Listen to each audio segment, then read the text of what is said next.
Hey guys, welcome back to the channel. Today we're going to be working on our 2007 GMC Acadia, and we'll get the lovely noise of my neighbor's weed eater in the background during all this. But we have a check engine light, and I honestly forgot what the code is, so I need to go in and read the code and we'll go from there. In order to read the code, I have this OBD2 adapter interface. It's a BAFX products. This one actually works pretty well. Plug it into the port.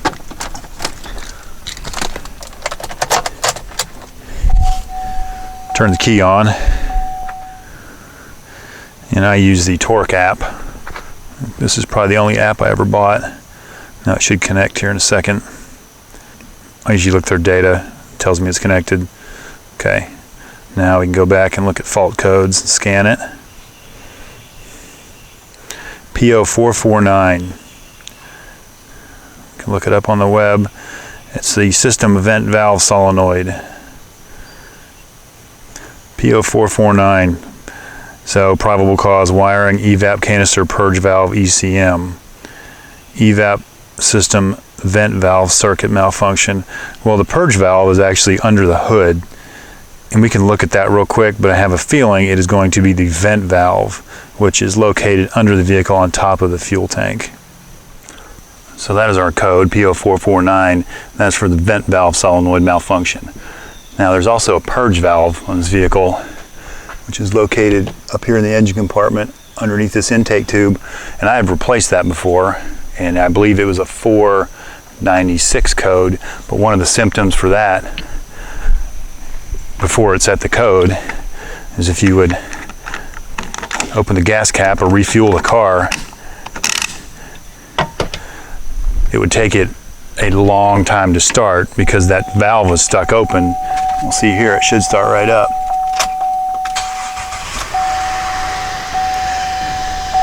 And there's our check engine light. And I cleared it before and it immediately came back. Now the fuel tank's gonna have to come out of this to get to that vent valve, so I've run it down to about nothing. Normally I wouldn't be too concerned about that, but this vehicle has to pass inspection by the end of this month, and it'll need time to be driven to clear the readiness codes. And in this state, if you're late for inspection, you can't renew your registration, and they whack you like a $28 late fee, and I get tired of paying that if I don't need to. And I've been bitten by cars throwing a check engine light towards the end of the month, and you don't have time to get the readiness codes to reset before it gets inspected. I've had that a few times on this car and the GTI. So I'm going to jack this up and we'll figure out how to get that fuel tank out of there.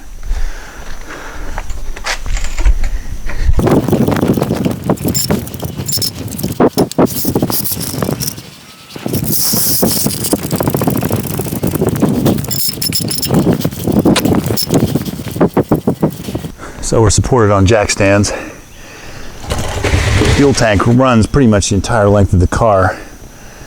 Right here at the rear looks like fuel pump connection and fuel filler connection, but I'm not really positive, so those will have to come off. And then this appears to be the only wiring connection. Now oddly, the little safety plug was pulled out, but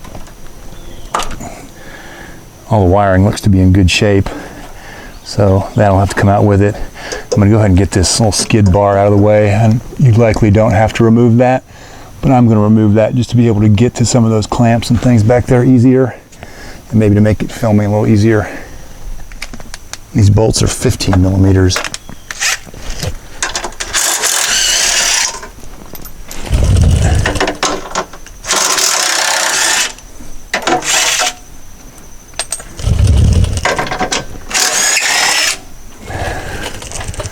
Guess I missed one somewhere because that thing is not budging. Now there's two at the back, and there's two at the front.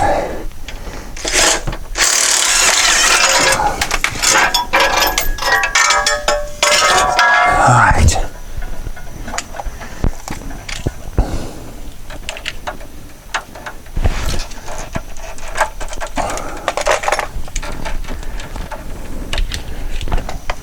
So the wiring harness is loose.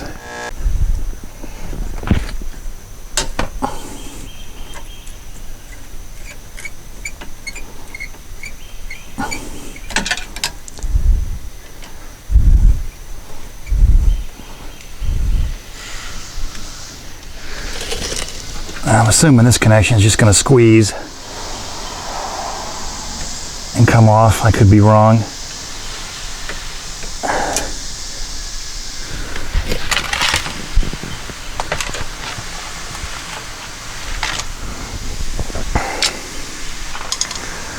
We'll let that drip for a minute. There goes the weed eater again. These are 15 millimeters as well, and they are tight. My impact wouldn't touch them.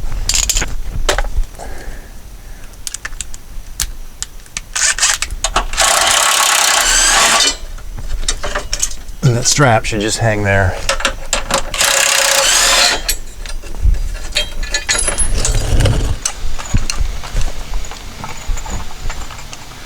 Can't imagine this weighs too much, but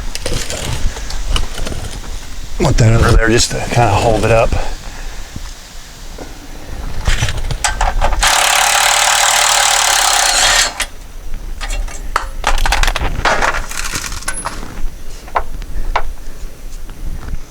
So I got the straps off and nothing moved. I noticed this skid plate here at the back, or heat shield, I guess, somehow in its life got reconfigured to wrap around the tank. So let me try to get that pried out of the way. It's not touching anymore. Now I would assume this thing's just going to come down.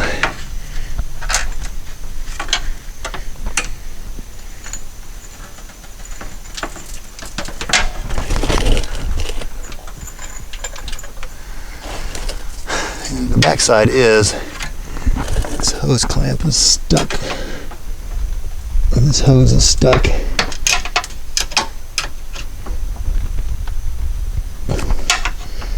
Can get a face full of fuel right here, we'll find out.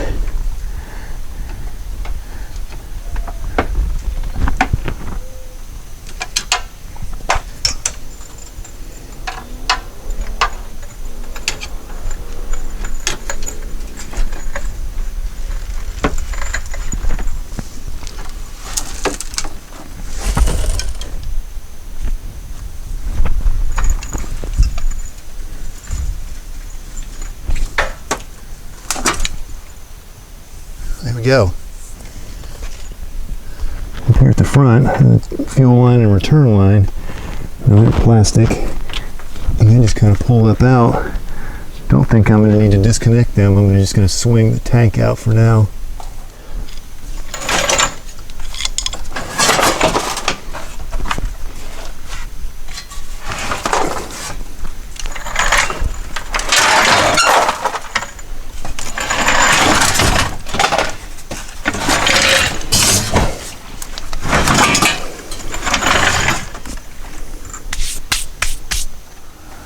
So these charcoal canisters, and then back here is the vent valve. I pulled that off. That is a white and a red-white wire. We'll see if we can find them at the front harness, and I'll hook that back up, and we'll put 12 volts to it, and we'll see if it clicks or anything, or we hear anything happen. And we can also check resistance through it, just to prove if it's bad or not. So there's the vent valve, and red, white. That's the only red and red-white I see in the whole harness. Could take this jumper and jump across those two, and that would read continuity and prove it, but I think we're pretty safe. I'll plug this back in. Use my trusty fluke meter since it resurfaced in my life, and I've noticed from other videos it's hard to see that sometimes. Okay, you should be able to read that. So we'll probe on resistance, red, white. See what we get. Getting completely open. We can actually make it where it'll squeal too. I don't remember how to do that. Alert. Okay. You see that? Probably not. First time the sun's coming out in like a week. So there's touching the other probe.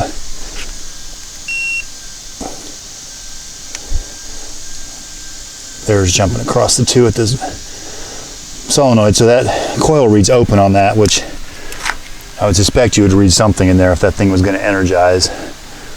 Let's figure out a way to jump 12 volts to that and see if we hear any clicking or anything. Go ahead and just pull this thing off here to test it. Looks like there's a little tab right here. You bend back, and then this thing slides off.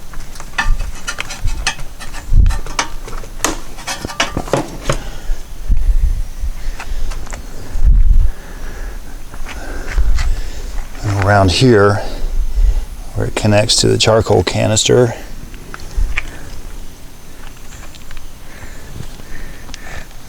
looks like you squeeze that thing.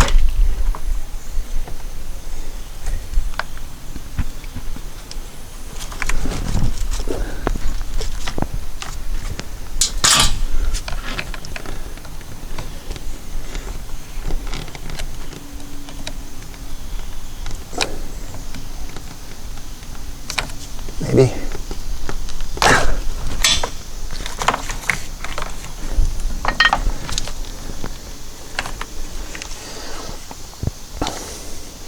So there's some little ears I kind of had to fold back, and that got it off there, off that little barb.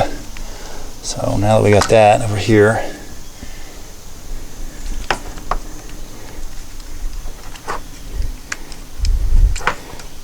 yeah, those are a little tiny. We'll use the harness. So I have my booster pack hooked up here with positive, red and black, positive and negative. I'll turn it on. I'm just going to touch. We'll see if we hear anything.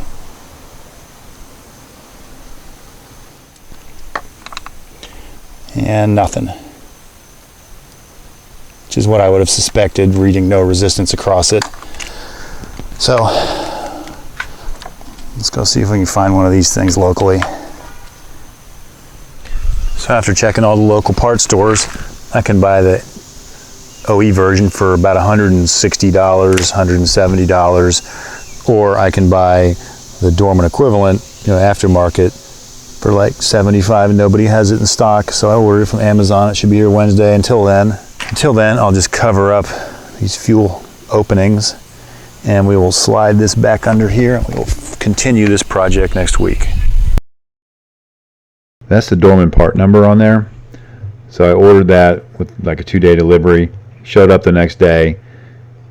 Apparently at some point in time the General decided to change the electrical connection on these, so the factory connection and the connection on this unit won't fit. So you also have to order this little adapter harness. So that was like $10.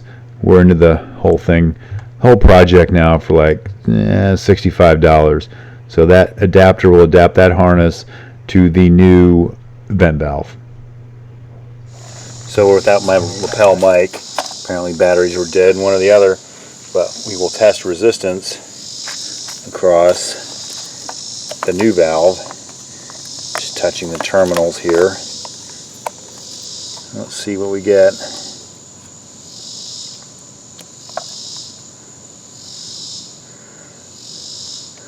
Looks like about 20 ohms. So that has continuity. So I'm pretty sure that valve's going to work. I don't know how much picked up before, but apparently the General changed the wiring harness at some point in the connector, so you have to use this adapter, and this will plug into the valve.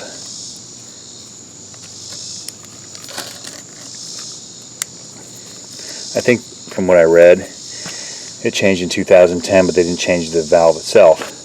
And then this should plug into what we have in the car.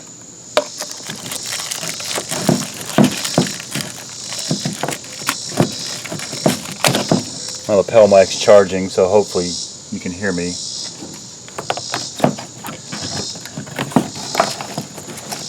If anybody listens anyway. Never know.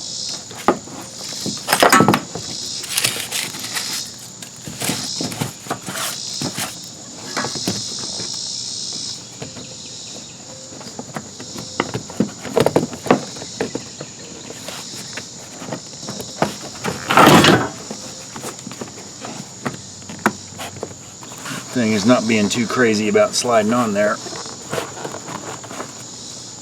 think I read that in the review too, that it wouldn't slide on all the way, but honestly, yeah, there it's going a little further. It's not really going to go anywhere. And then the actual vapor connection out here on the charcoal canister just snaps on. And then the harness connection.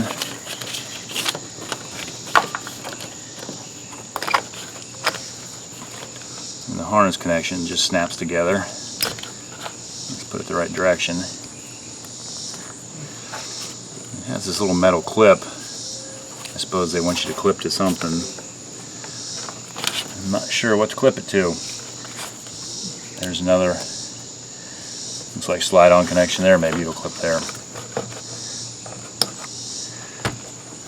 There, we'll stick it there for now. As long as it's out of the way and doesn't rub or chafe on anything. So now, we'll work on trying to get this thing back in the car.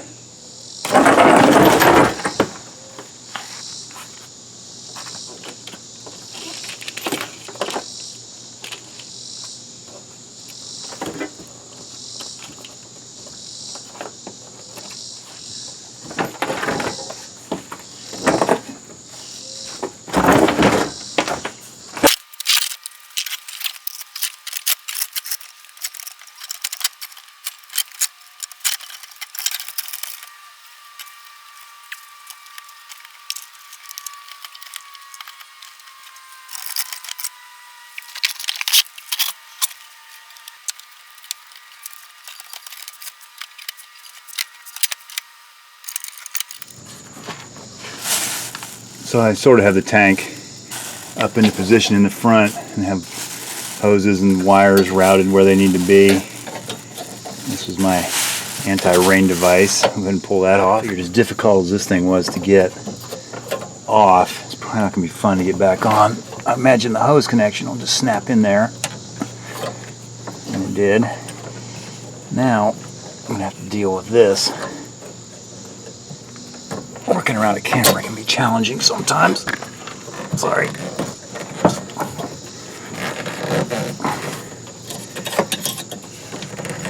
Alright, that started.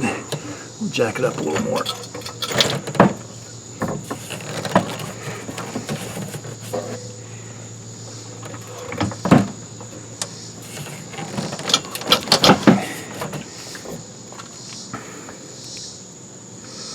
And disregard what I said about this heat shield being bent. It doesn't matter because that whole heat shield is attached to the tank all the way around. So that's fairly well started.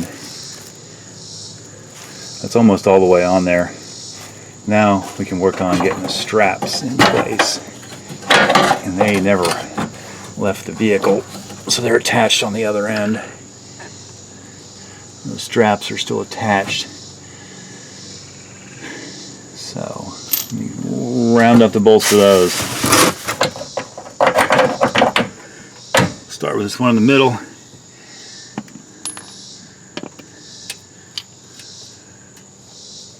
As rusty as those are, I'll put a little anti-seize on there just to help them go in a little bit. Provide a little lubrication.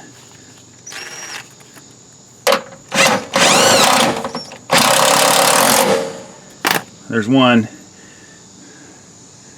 Get the rest of the straps, and our hose clamp looked like it went in position back here, so just need to get that tightened up, get the other straps on, and get the rest of the stuff under here.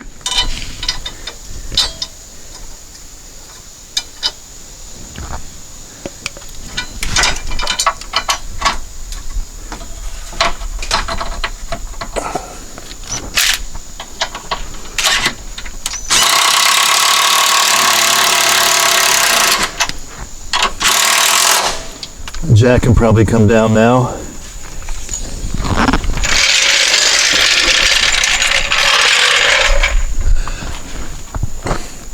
Which is good because it was hiding my missing bolt.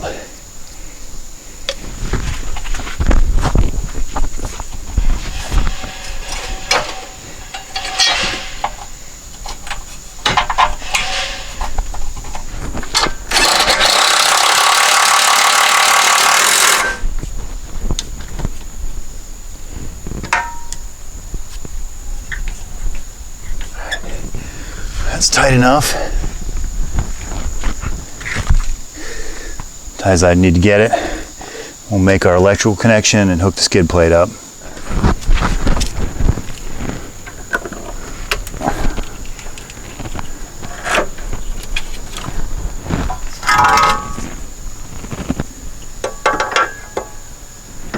Where are my holes? There we go.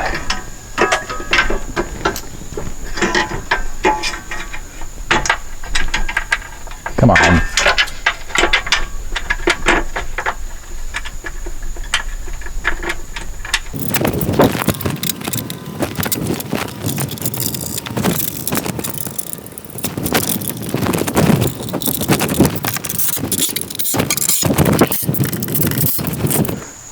So we're back on the ground. I guess the next logical step, let's see if the car still runs.